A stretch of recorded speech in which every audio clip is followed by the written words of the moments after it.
அஸ்ஸலாமு அலைக்கும் வரஹ்மத்துல்லாஹி வபரகாத்துஹு. அல்ஹம்துலில்லாஹ். கனிமிக்க அல்லாஹ்வின் நல்லடியார்களே, ஆஜிமார்களே, இப்பொழுது நாம் இருக்கக்கூடிய இடம் ஒட்டக பண்ணையில் அங்கே இருந்துகிட்ருக்கோம். அல்ஹம்துலில்லாஹ். அதாவது அல்லாஹ் ரப்பல் ஆலமீன் குர்ஆனில் சில வசனங்களை இறக்கி சொல்லி காண்பிக்கின்றான்.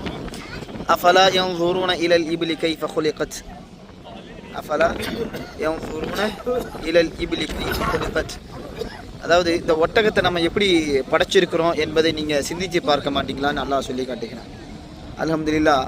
அப்போ இது போன்ற இடங்களுக்கு நம்ம வரும்பொழுது நம்ம சிந்தித்து பார்க்க முடியும், அல்லாஹ் இந்த ஒட்டக படைப்பை எப்படி படைச்சிருக்கிறான் என்பதை. இந்த ஒட்டகத்துக்குள்ளே சில காசியத்துகள் இருக்கின்றது, சில சிறப்பு தன்மைகள் இருக்கின்றது.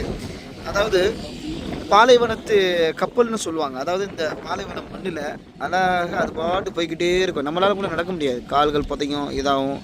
ஆனால் இதனுடைய அமைப்பை எல்லாம் அப்படி படைச்சிருக்கிறான்னா அது பாட்டுக்கு அழகான முறையில் நடந்து போய்கிட்டே இருக்கும். கப்பல் எப்படி தண்ணியில் போகுமோ அது மாதிரி இந்த ஒட்டகம் இந்த பாலைவனத்தில் அது பாட்டு போய்கிட்டே இருக்கும். அல்ஹம்துலில்லாஹ்.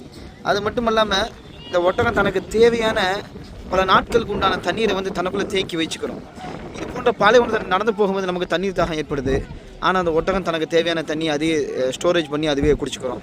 அல்ஹம்துலில்லாஹ். அது மட்டும் இல்லாமல் ஒட்டகம் இந்த முள்ளு செடியெலாம் சாப்பிடும்போது என்ன ஆகும்னா வாயில் டேமேஜ் ஆகி ரத்தம்லாம் வர ஆரம்பிக்கும். அப்போ அதுக்கு டாக்டர்லாம் ஊசி போட மாட்டாங்க. அதுக்கு அதுவே என்ன செய்யணும், தன்னுடைய வாயில் சவச்சி சவச்சி சவச்சி சவச்சி சவச்சி மெண்டு மெண்டு மெண்டு என்ன ஆகுனா ஒரு நுரை ஒன்று வரும். அந்த நுரையை என்ன ஆகுனா அதுக்கு அந்த புண்ணுக்கு ஒரு மெடிசனாக மாற்றிக்கிறது. அதை இப்போ நமக்கு பார்க்கலாம். இது மாதிரி கடிச்சு என்ன ஆகுனா அதுக்கு மெடிசன் அது உருவாக்கிக்கும். அப்படிப்பட்ட தன்மை கொண்டது தான் இந்த ஒட்டகம். அல்லாஹ் நிறைய வச்சுருக்கான். அது மட்டும் இல்லாமல் அது பாலைவனத்தில் மணல் காற்று அடிக்கும் போது என்ன ஆகுனா மண் அப்படி படும்போது கண்ணை மூடிக்கணும். அல்லாஹ் 2 எமைகளை போன்ற அந்த தன்மை எல்லாம் இதுக்குள்ளே படைச்சி வச்சுருக்கணும். அப்போ என்ன கேட்டிங்கன்னா ஒரு எமையை முடிக்கணும், அந்த மண் அதில் படாத அளவுக்கு அதை சேஃப்டி வச்சுக்கணும். ஒரு எமை தருது. அல்ஹம்துலில்லாஹ். சுப்ஹானல்லாஹ். நிறைய படைப்பு நல்லா வச்சுருக்கோம். அதுக்கு உதாரணத்துக்கு பார்த்தீங்கன்னா இப்போ இந்த ஒரு கவர் மாதிரி நமக்கு தெரிஞ்சு பார்த்தீங்களா கீழே, இது என்னென்னு கேட்டிங்கன்னா தண்ணி ஸ்டோரேஜ் பண்ணி வச்சுருக்காங்க. இந்த பாலைவனத்தில் இந்த இடத்த தண்ணியை எப்படி ஸ்டோரேஜ் பண்ணி வச்சுருக்காங்க பாருங்கள். இவ்வளோ பெரிய ஒரு பிளாஸ்டிக் பை இது. இந்த பையில் ஃபுல்லாகவே தண்ணீரை தேக்கி வச்சுருக்கிறாங்க, சேஃப்டி பண்ணி வச்சுருக்கிறாங்க. ஏன்னா தண்ணி தேவைப்படும் பொழுது இதுலேருந்து எடுத்து அவங்க பயன்படுத்திக்குவாங்க. அல்ஹம்துலில்லாஹ்.